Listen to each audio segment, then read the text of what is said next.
Hello, welcome to Workforce Skill Development Program Model, a global readiness with local context. I'm Karla Fraser. I am a higher ed consultant and global educator.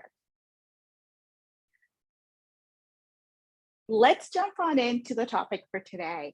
I'm going to be talking about a workforce development model, basically skill development, career development model that was created at a university I worked at previously. And that context, we'll start with a theoretical context. We'll talk about the program model itself. We'll talk about how it applies to sustainable development. And I will then share with you the sample program topics and activities, and then some closing comments.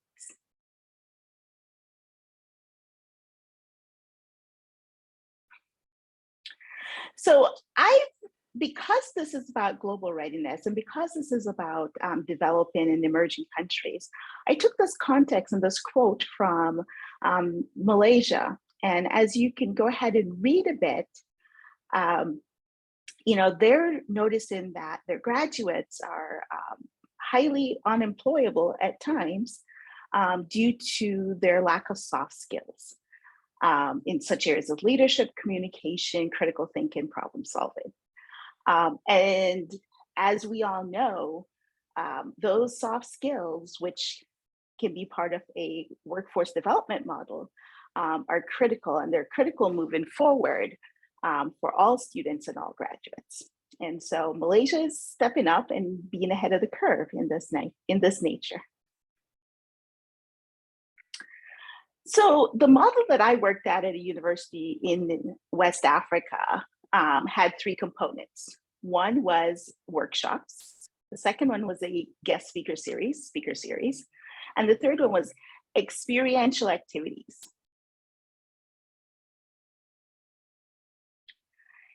Each one of these components, i.e., let's start with workshops, played a critical role in getting students the soft skills, i.e., essential life skills that they needed to be globally workforce ready. And particularly workshops introduced new concepts, gave them an understanding, and helped them to start build on those skills that they're beginning to learn. The second part of that is a speaker series. The speaker series was innovative as well as inspirational and motivational for many of our students. It allowed them to connect with individuals locally and internationally, visiting guests that shared their lived experiences both personally and professionally. It definitely gave the students ideas and the ahs and oohs, and you could see the thought processes of our students when they heard others speak about their experiences in life. The third component is experiential activities. This is where students take what they have learned in their skill development, their workshops, as well as what they've heard and been inspired by in their speaker series, and put that into activities that are local and community-based. So they're solving local challenges, they're solving local situations, they're being solution-oriented for their community. Plus, they're using whatever theories, knowledge that they've gotten from their classes to aid in that experience. It's a practical experience to build on the skill sets that they will use in their careers long-term. I love this quote from Nelson Mandela. Education is the weapon that will change the world. And as we know, the UN sustainability goals is just trying to do just that. So let's talk about those sustainability goals. The first part of our career development program, workshops, will enlighten two things. One is essential life skills. And it highlights literacy, such as computer, such as financial, and so on and so forth. It highlights leadership development, so peer leadership and things of that nature. And then it talks about etiquette, whether that's business etiquette, dining etiquette, things that are etiquette related, including email etiquette that our students will encounter. The other two parts that I would mention are such things as networking and communication, which is absolutely key to everything that they do. Our speaker series has a benefit in the sense that it uses local and regional speakers. So the speakers are coming from a local context that students can understand and be relatable to in this perspective. It also enhances storytelling. Storytelling is very important in many cultures. And so it continues that tradition of storytelling, and that those stories resonate with people. And so you remember them, and you remember the skill or the action or the lesson taught along with the storytelling that was included. And then the other two pieces in the speaker series is make sure that they're connecting with business and government leaders as well as community activists, because again, a part of that is to have the experiential practices. Last piece is, it impacts in the sense that students have meaningful experiences when they go on experiential activities. And they're putting those skills that they've been learning along the way, both in the classroom and outside, into practice. Again, being solution-oriented allows them to give back, it allows them to pay it forward, and it allows them to build while they're learning.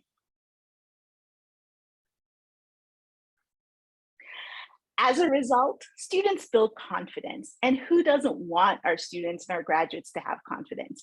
And so that's what's really important in this process of developing a career development series or workforce development series, whichever you prefer to call it. And again, let me talk specifically about what those components in that series would look like. The series can be for first year through senior year students. These workshops can be tailored for each level of those groups. And then you can add workshops that are specific for junior level, i.e. third level, third year, senior year, fourth year, and then first and second year students. But some key things are peer leadership, facilitation skills, as they'll no doubtedly have meetings that they'll be a part of, building a team. How do they build a team for a project, and how do they keep teamwork going? Having those skills are very important.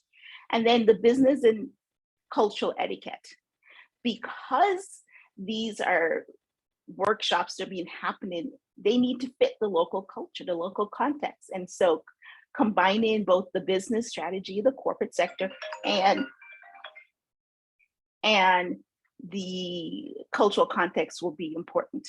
The other areas to consider are things like brand marketing, personal branding, financial literacy, self-development, and social media etiquette.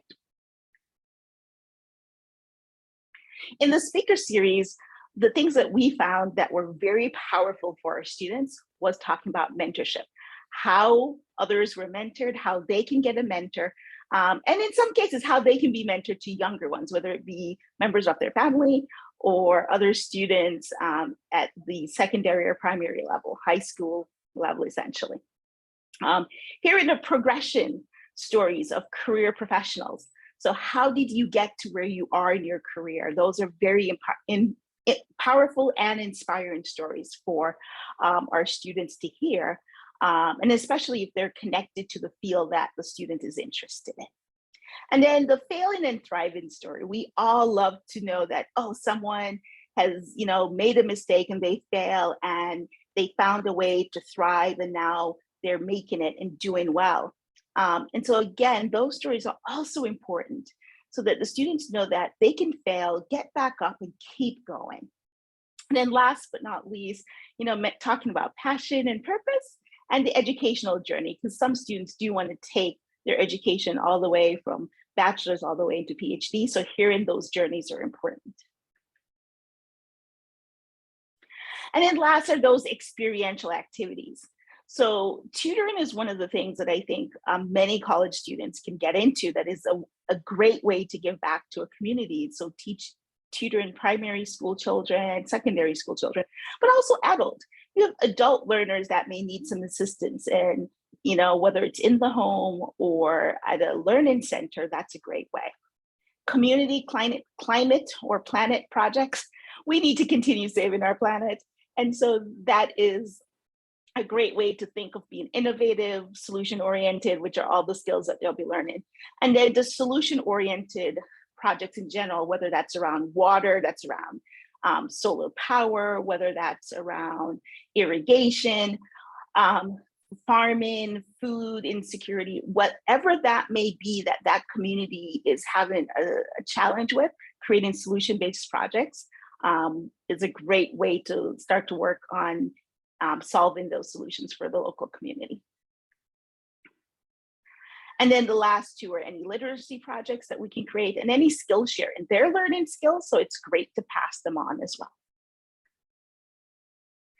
And as we know, I'm in higher education. I've been in higher education for roughly 20 years in 7 countries, and supporting SDG 4.3, which is specifically about higher education and equity in higher education and women in higher education. I love the fact that I can work to create a program such as this that is about career development, workforce development skills that supports all the other SDGs in the process. Last but not least, thank you for this opportunity to be at the Global Summit, to share my thoughts on how we can get our students and our graduates more career ready, workforce ready with a skill development program model.